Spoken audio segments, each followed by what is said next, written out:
The words that we speak are very, very powerful.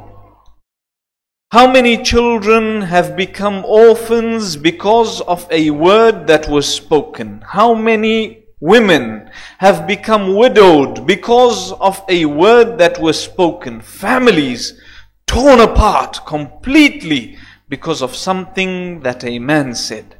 Partnerships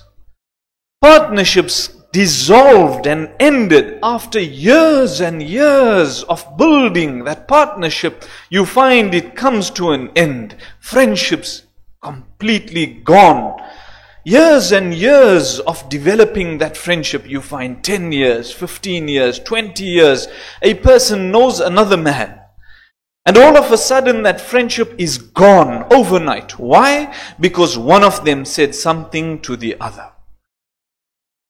How many of us know of examples of this in our lives?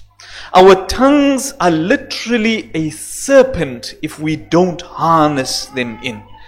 And if we don't harness what comes out of our mouths, you will find that you will cause the deepest of cuts in a human being's heart with the words that you speak. And this is why the Arab poet says, جِرَاحَاتُ السِّنَانِ لَهَا الْتِيَامُ. The cutting of the swords, there is a healing of that wound that will come about.